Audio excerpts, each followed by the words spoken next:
अस्सलाम वालेकुम everyone, this is Uswa Sultan and last time हमने डिस्कस किया था relationship between angular and linear velocity. So अब हमारे पास उससे रिलेटेड एक थ्योरम है कि angular velocity in the case of general rotation is independent of the reference path. General rotation आप लगा लें या आप जनरल डिस्प्लेसमेंट भी लगा सकते हैं। एंगुलर वेलोसिटी जो आपके पास होती है रोटेशन के दौरान, जनरल रोटेशन में एंगुलर वेलोसिटी रेफरेंस पॉइंट से इंडिपेंडेंट होती है। ये बात हमने पहले जब आइलर फंक्शन किया था उसमें भी हमने कहा था कि जो रेफरेंस पॉइंट है उस पर हमारा कोई मतलब हमने कोई ज़बरदस्ती नहीं है, कोई आपको फिक्स नहीं कर दिया अभी यही वाला पॉइंट आपका रेफरेंस पॉइंट होना चाहिए। आप किसी को भी रेफरेंस पॉइंट चूज़ कर सकते हैं। तो अब बाकायदा हम उस चीज़ को प्रूव करेंगे कि जो एंगुलर वेलोसिटी है उसका उस पर कोई असर नहीं होता। ओके, सो हमारे पास लेट कोई भी एक वेक्टर है, ये उसका रेफरेंस पॉइंट हमने ओ चूज़ किया हुआ है। ओ से वो वेक्टर आपके पास ये पड़ा हुआ है पी और पोजीशन वेक्टर इसका है आर। अब ओ पे क्योंकि रोटेशन होनी है इसके हिसाब से, तो जब इसके हिसाब से रोटेशन होनी है तो फिर हमारे पास ओ के पास दो तरह की वेलोसिटी होगी। ओ के पास जो दो तरह की वेलोसिटीज़ हैं, लेट वो उनमें से जो एक वेलोसिटी है वो हम यहाँ पे मेंशन कर देते हैं। जो रोटेशन की वेलोसिटी है ये परपेंडिकुलर एक्सिस है और यहाँ पे रोटेशन की वेलोसिटी वो ओमेगा है। दूसरी ओ के पास लीनियर वेलोसिटी होगी, वो होगी वी नॉट, वी एट ओ। और पी के पास जो वेलोसिटी है वो है वी पी। ठीक है जी, तो हमारे पास एक आपके पास ये वेलोसिटीज़ वाला जो है वो बन गया हुआ है। अब हमारे पास अगर हमने इस वी पी को कैलकुलेट करना है तो वी पी, अब मोशन दो तरह से होती है। जनरल मोशन की बात करेंगे, हमने पहले डिस्कस किया कि जो मोस्ट जनरल मोशन होती है बॉडी की वो ट्रांसलेशन होती है और रोटेशन होती है। तो अगर most general motion translation and rotation होती है तो जो वेलोसिटी आपने कैलकुलेट करनी है वो भी ट्रांसलेशन प्लस रोटेशन मोशन दोनों के हिसाब से कैलकुलेट होनी है। वेलोसिटी ट्रांसलेशनल वेलोसिटी और रोटेशनल वेलोसिटी। अब जो ट्रांसलेशनल वेलोसिटी है वो तो ये वाली है, so V P V not. Rotational velocity हमने चेक की थी पहले, हमने जब ट्रांसलेशन और रोटेशनल के दरमियान में रिलेशनशिप निकाला है, हमें पता ही होती है ओमेगा क्रॉस आर। चूँकि यहाँ पे ये पोजीशन वेक्टर भी हमने आर लिया हुआ है तो हमें कोई इशू नहीं है। ये हमारे पास हो गई है इक्वेशन नंबर 1। हमने प्रूव करना है इंडिपेंडेंट ऑफ रेफरेंस पॉइंट, तो हम ऐसा करते हैं रेफरेंस पॉइंट चेंज कर देते हैं। अब लेट यहाँ पर कोई एक रेफरेंस पॉइंट मैंने ले लिया हुआ है ओ प्राइम, और ओ प्राइम ऐसा रेफरेंस पॉइंट है, मैंने कहा जी ओ का ओ प्राइम के साथ जो डिस्टेंस है वो एस है, यानी कि ओ और ओ प्राइम ये आपके पास एस है। अब अगर ये रेफरेंस पॉइंट होगा तो अब पी इसके हिसाब से मूव करेगा, तो फिर इसका और पी का डिफरेंस भी हमें देखना पड़ेगा। इसका और पी का डिफरेंस हमने ले लिया कि लेट वो आर प्राइम है, और ओ प्राइम पी अगर आप ले लें तो वो आपके पास है आर प्राइम। ओके, अब हमारे पास इस ओ के बारे में हमें कुछ नहीं पता। अब जब इसमें वेलोसिटीज़ है, रोटेशनल भी है और इसमें ट्रांसलेशनल भी है, तो अगर ये रेफरेंस पॉइंट होगा तो इसमें भी रोटेशनल भी होगी, ट्रांसलेशनल भी होगी। तो हम फाइंड आउट करते हैं कि इसकी रोटेशनल और ट्रांसलेशनल का जो है वेलोसिटी वो क्या है। अब पहले हम पी पॉइंट पे निकालना चाह रहे थे तो हमने इसमें पी रखा हुआ था। आप इसी इक्वेशन में पी को ओ प्राइम से चेंज कर दें, तो v of O prime is equal to v of O plus omega cross s. चूँकि अब यहाँ पर जो आप वेलोसिटी इसकी निकालोगे वो विद रिस्पेक्ट टू ओ ही निकलनी है, उसके लिए रेफरेंस पॉइंट ओ ही है, तो इसलिए हमने इसी वाली इक्वेशन में इसको चेंज कर दिया। अब उसके लिए पोजीशन वेक्टर आर था, यहाँ पे पोजीशन वेक्टर हमने एस लिखा है क्योंकि हमें पता है कि वो एस ही है। दोनों इक्वेशंस को हम कर देते हैं सब्ट्रैक्ट, तो v p minus v O prime is equal to v not plus omega cross r minus v not minus omega cross s. So v not से कैंसिल हो गया, v p minus v O prime. दोनों में omega common है, मैं omega को बाहर ले लूँ। पीछे बचा क्या, क्रॉस है ओमेगा का आर माइनस एस के साथ।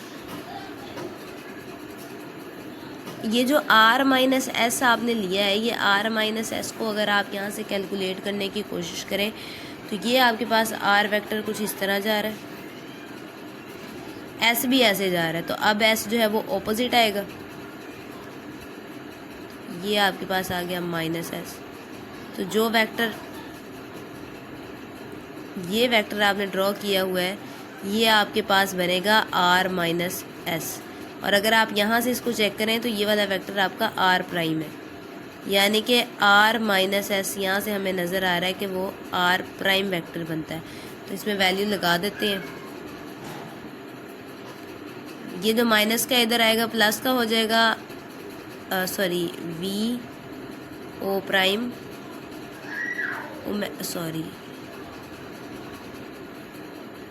Omega cross r prime. अब ये वाली जो टर्म है इसमें आप देखें जो रेफरेंस पॉइंट पहले ओ था वो अब ओ प्राइम पे चला गया है। पहले position vector with respect to O हमने कहा था आर है, अब पोजीशन वेक्टर आर प्राइम हो गया जो कि पी का था with respect to O prime.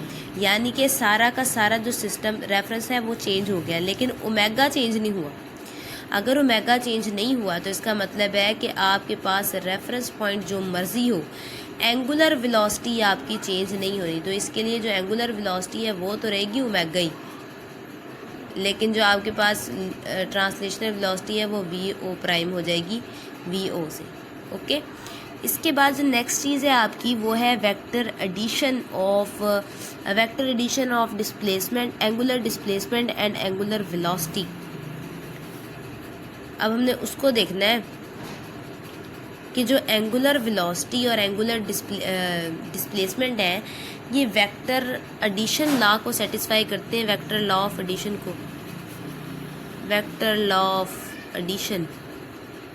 Law of addition आपका हेड टू टेल रूल होता है। हमने देखना है कि ये इसको सेटिस्फाई करता है, आपके पास एंगुलर डिस्प्लेसमेंट भी और एंगुलर वेलोसिटी भी। तो लेट हमारे पास कोई यहाँ से ये आपके पास एक वेक्टर है, लेट हम इसको आर का नाम दे लेते हैं। ये मूव करके पहुंच गया हुआ है अगली जगह पे। अगर आप इसको ओ, इस पॉइंट को पी ले लें तो ओ पी था, सॉरी इधर को नहीं, हमने एंटी क्लॉक आपने रोटेट करना है। ये ओ पी था, हमने इसको एक रोटेशन दे देनी है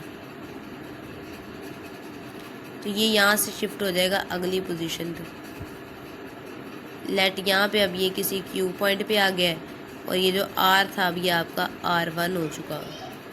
ठीक है जी, अब हम देखते हैं कि हम इसमें अब हम चेक करेंगे कि हमारे पास जो वेक्टर्स हैं वो वेक्टर लॉ ऑफ एडिशन को सेटिस्फाई करते हैं। वेक्टर लॉ ऑफ एडिशन हमने बताया जैसे कि वो आपके पास हेड टू टेल रूल भी होता है, जो मेन वेक्टर्स की एडिशन का लॉ है वो होता है। तो एक चीज़ जो हमें पता है वो ये हमें पता है कि जो V है ओमेगा क्रॉस आर होता है।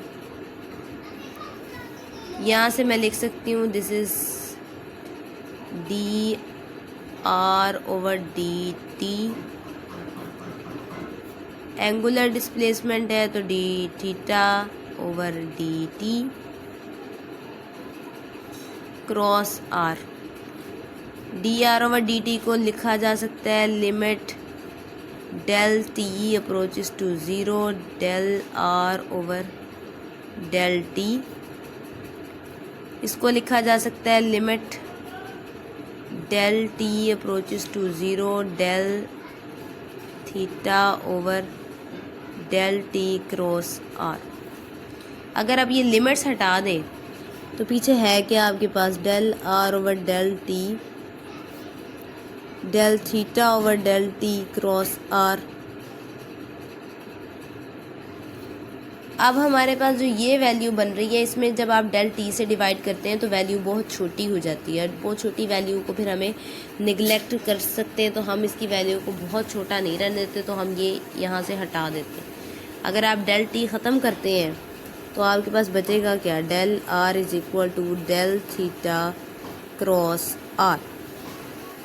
ओके, ये है del theta, del r is equal to del theta cross r. और डेल आर क्या होती है, आपके पास डिस्प्लेसमेंट होती है। तो लेट जो पी ने क्यू तक फासला तय किया है, ये आपके पास डेल आर हो। ओके, अगर ये डेल आर है तो आप, और आर वन फिर आपके पास क्या होगा, आर वन हमारे पास होगा आर प्लस डेल आर।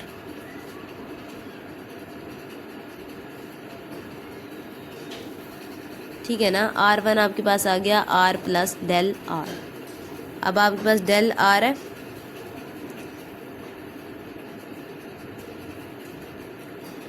तो जो रोटेशन आपके पास होनी है उसके लिए हम ले लेते हैं कि जो हमारे पास डेल रोटेशन हम लेते हैं कि वो हमारे पास है del theta one e one. ये आपके पास ये रोटेशन हो रही है, यहाँ पे ये जो एंगल बन रहा है ये डेल थीटा वन बन रहा है। ओके, ये आपके पास है आर।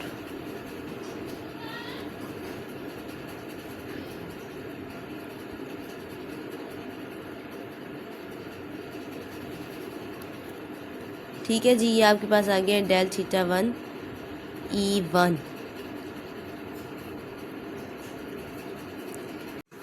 अच्छा जी, तो जो हम देख रहे थे, हमने जब ये ओमेगा लिखा तो हमने यहाँ पे एक चीज़ मिस कर दी कि यहाँ पर हमारे पास एक यूनिट वेक्टर भी होता है, क्योंकि ओमेगा एंगुलर वेलोसिटी होती है, इसके साथ यूनिट वेक्टर लगा हुआ होता है।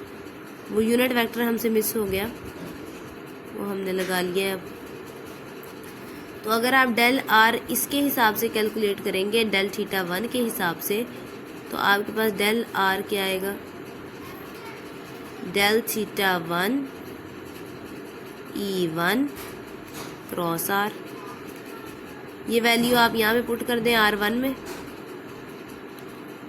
Are plus del theta one e one cross are.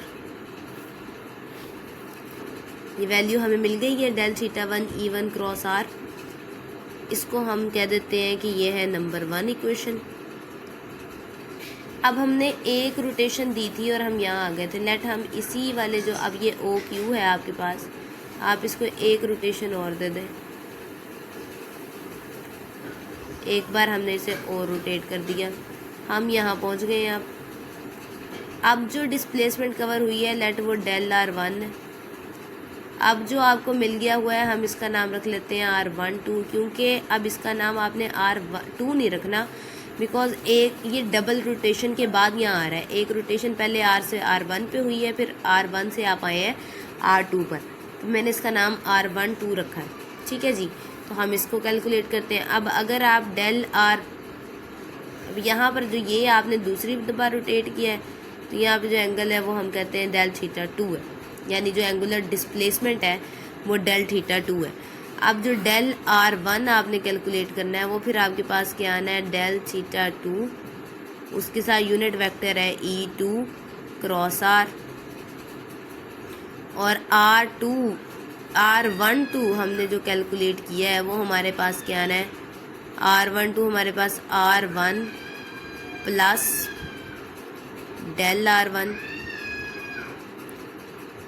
Are one की वैल्यू ये हमने निकाली हुई है, ये लगा लेते हैं r plus del theta one e one cross r, plus del r one की वैल्यू हमने अभी लिखी है del theta two e two cross are.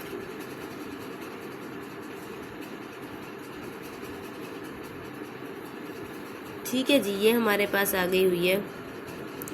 Del r one की वैल्यू भी हमने लगा दी और हमने आर वन टू पे ये वैल्यूज़ भी हमने लगा दी हुई। ये है जी R1 एंड 2 आपके पास। ओके, अब ये जो आपके पास R है, सॉरी यहाँ पर जब आपके पास आएगा तो यहाँ पे ये R1 होगा, R1 होगा। R1 ये क्यों होगा? बिकॉज R1 आपके पास इसलिए है कि यहाँ पर जब आप R यूज़ कर रहे होते हैं तो फिर हम यहाँ पे भी R यूज़ करते हैं। जो वेक्टर आप यहाँ यूटिलाइज़ करते हैं वही वाला वेक्टर आपके पास यहाँ पे होता है। यहाँ पे अगर आप देखेंगे तो ये देखें ज़रा, ठीक है जी। अब यहाँ पर भी R1 की वैल्यू हम लगाएंगे, R plus del theta 1 E1 cross R plus del theta 2 E2 cross R1 की वैल्यू क्या थी? Del theta R plus del theta 1 E1 cross R। तो इसको ओपन करेंगे, R plus del theta 1 E1 cross R plus इसको हम लिख सकते हैं del theta 2 E2 cross R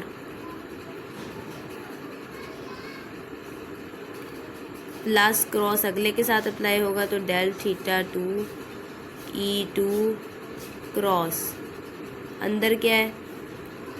del theta 1 E1 cross R। ठीक है जी, ये हमारे पास बन गई हुई है एक इक्वेशन। तो ये वाली हमारे पास इक्वेशन बनी थी। हम इसको थोड़ा सा सिंप्लीफाई करने की कोशिश करते हैं। ये हमारे पास R है।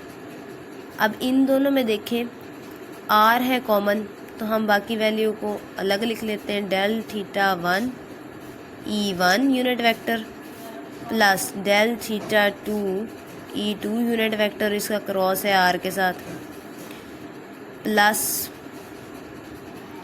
यहाँ पे हम लिख सकते हैं डेल थीटा 2 डेल थीटा 1, ये डेल थीटा 1 मैंने बाहर ले लिया तो यहाँ पे आ गया E2 cross E1 cross R। This is equation number 1 और ये हमने निकाला था R12। अब अगर आप इसकी डायरेक्शन को रिवर्स करेंगे तो ये हो जाएगा R21, यानी पहले हमारे पास रोटेशन हुई, हम R से आए R1 पे, फिर R1 से आए R12 पे। अब हम अगर इसकी जो है वो रोटेशन रिवर्स कर दें, यानी पहले हम R से आए R2 पे और फिर हम जाएं R1 पे, तो अगर हम इस तरह से इसकी जो है वो रोटेशन करेंगे तो फिर यहाँ पर क्या आपके पास बनेगा? सिर्फ जो वैल्यूज़ हैं आप उनकी उसको चेंज कर दें। Theta 2 E2 plus theta 1 E1 cross R plus theta 1 theta 2, यहाँ E2 बाहर है, E1 बाहर आ जाएगा, क्रॉस E2 क्रॉस R। ये आपके पास बन गई इक्वेशन नंबर 2। आपने डायरेक्शन रिवर्स कर दी। अब यहाँ पर डायरेक्शन रिवर्स करने के बाद जो चीज़ काबिल गौर है वो ये है कि R12 R21 के बराबर नहीं आ रहा। ठीक है जी, R12 R21 के बराबर नहीं आ रहा। ये वाला जो फैक्टर आपको मिल रहा है ना, E1 cross E2 cross R, ये बराबर नहीं होगा E2 cross E1 cross R के। उसकी रीज़न क्या है? उसकी रीज़न ये है कि जो क्रॉस प्रोडक्ट होता है उसमें कम्यूटेटिव लॉ होल्ड नहीं करता। अगर कम्यूटेटिव लॉ होल्ड नहीं करता तो ये जो आपकी वैल्यूज़ हैं आप इन्हें इंटरचेंज करेंगे तो आंसर आपका सेम नहीं आएगा। फिर ये और इसके अलावा जो ऐसा, लेकिन एक केस ऐसा पॉसिबल ज़रूर है कि जब आपके पास डेल टी बहुत ज़्यादा, आप यूँ समझे कि ये हमने ले लिया है कि आपके पास बहुत स्मॉल वैल्यू हो, यानी बहुत छोटे वैल्यू के लिए आपके पास ये, जिसमें एक ऐसी वैल्यू जिसमें आपके पास डेल थीटा 1, ये जो रोटेशंस है ये बहुत छोटी आए हैं आपके पास। रोटेशन डिस्प्लेसमेंट, अगर आपके पास रोटेशनल डिस्प्लेसमेंट बहुत छोटी आएगी तो फिर ये वाली जो लास्ट टर्म्स हैं हम इन्हें निगलेक्ट कर सकते हैं। उस केस में जो R12 है वो R21 के बराबर हो। अगर आप लास्ट वाली दोनों टर्म्स को निगलेक्ट कर सकें तब, उसके अलावा ये दोनों बराबर नहीं होंगे। और अगर ये दोनों बराबर नहीं होंगे यानी कि आपके पास R12 R21 के बराबर नहीं आया, तो इसका मतलब ये है कि जो आपके पास डिस्प्लेसमेंट है, एंगुलर डिस्प्लेसमेंट, वो वेक्टर एडिशन को फॉलो नहीं करती। जनरली तौर पर लॉ ऑफ वेक्टर एडिशन को वो फॉलो नहीं करती है। लॉ ऑफ वेक्टर एडिशन को वो वाले वेक्टर्स फॉलो करते हैं जिनकी अगर आप डायरेक्शन रिवर्स भी कर दें तो वो सेम ही हो, आपस में आंसर आपको ऑलमोस्ट पोजीशन वेक्टर का सेम मिले। लेकिन एक केस हमने ऐसा एक्सेप्शनल डिस्कस किया है जिसके अंदर हम कह रहे हैं कि लॉ ऑफ वेक्टर एडिशन को सेटिस्फाई करेगा। ये आपका एक्सेप्शनल केस है। तो फिर लॉ ऑफ जो है आपके पास वेलोसिटी के बारे में क्या ख्याल है कि वेलोसिटी आपकी फॉलो करेगी वेक्टर एडिशन को, एंगुलर वेलोसिटी। सो हम उसको भी चेक कर लेते हैं वो करेगी या नहीं करेगी। अब एंगुलर वेलोसिटी आपकी तब फॉलो करेगी जब आप ये चीज़ जो है वो देखें कि जब आपके पास डिस्प्लेसमेंट फॉलो करेगी फिर एंगुलर वेलोसिटी ने फॉलो करना है। अगर डिस्प्लेसमेंट ही फॉलो नहीं कर रही तो फिर rate of change of displacement क्या ही फॉलो करेगा। तो हमारे पास ये जो एक्सेप्शनल केस है इसके लिए हम डिस्कस कर लेते हैं कि एक्सेप्शनल केस में एंगुलर वेलोसिटी करेगी या नहीं करेगी। तो एक्सेप्शनल केस में हमने कहा है कि R12 R21 के बराबर है। So R12 is equal to R21। अब इसके लिए वैल्यू, अब R12 R21 के बराबर तब हुआ था जब हमने ये वाली वैल्यूज़ को निगलेक्ट किया था। तो इनको छोड़ के बाकी लिख लेते हैं। R plus theta 1 E1 plus delta theta 2 E2 cross R, ये आपके पास आ गया प्रोडक्ट। ओके, अब आप इसको यूं लिख सकते हैं कि R12 है, मैं इस R को इधर ले आऊँ तो माइनस का हो जाएगा। Minus R is equal to delta theta 1 E1 plus delta theta 2 E2 cross R। ठीक है जी, दोनों साइड में हम ऐसा करते हैं डेल्टा टी से डिवाइड कर देते हैं 1 2 माइनस R, बिकॉज हमने जाना है वेलोसिटी की तरफ। तो वेलोसिटी तो rate of change of displacement with respect to time. So हम जा रहे हैं rate of change of by definition हम इसको सॉल्व करने की कोशिश कर रहे हैं। डेल टी दोनों के डिनोमिनेटर में अलग अलग आ जाएगा। E1 over del t plus delta theta 2 over del t E2 cross R बराबर है R12 minus R over del t. अब इस पर लिमिट अप्लाई करें। Del t approaches to 0, R12 minus R del t is equal to limit del t approaches to 0 delta theta 1 E1 over delta t plus delta theta 2 over delta t E2 cross R। ठीक है जी, ये हमारे पास बन गया। अब यहाँ पे ऊपर देखें चेंज ऑफ डिस्प्लेसमेंट है, नीचे चेंज ऑफ टाइम है, और हमारे पास आप इसको डेल R भी लिख देंगे तो आपको कोई इशू नहीं है। डेल्टा टी अप्रोच कर रहा है 0 को, डेल्टा टी 0 को अप्रोच कर रहा है, तो हम इसको D r over d T लिखें, हमें कोई इशू नहीं है, हम लिख देते हैं। यहाँ पर देखें लिमिट अलग अलग अप्लाई हो सकती है। जब इस पे अप्लाई होगी तो ये बन जाएगा D theta 1 over d T E1 plus D theta 2 बन जाएगा ये E2, और यहाँ आपके पास है क्रॉस R के साथ। R ओवर टी आपके पास linear velocity.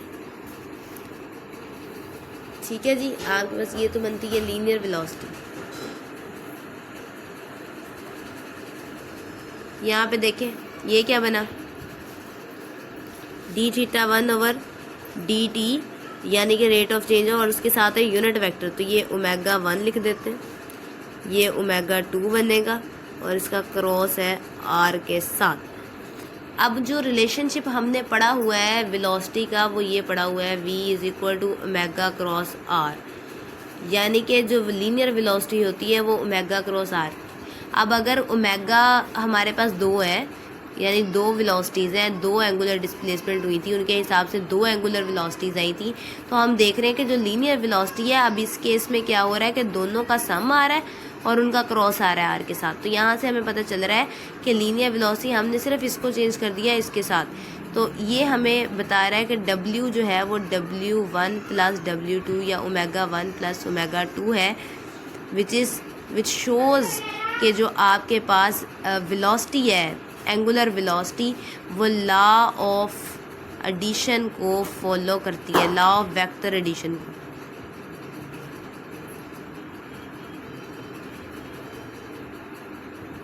Law of vector addition को एंगुलर वेलोसिटी फॉलो करती है इन केस कि आपकी जो एंगुलर डिस्प्लेसमेंट है वो उसे फॉलो कर रही हो। और अगर एंगुलर डिस्प्लेसमेंट ही फॉलो नहीं करेगी तो हमें आगे आने की ज़रूरत नहीं है कि एंगुलर वेलोसिटी करेगी या नहीं। So this is the topic of the law of vector addition. अगर आपका कोई क्वेश्चन हो तो आप उसे कमेंट सेक्शन में छोड़ सकते हैं। बहुत शुक्रिया।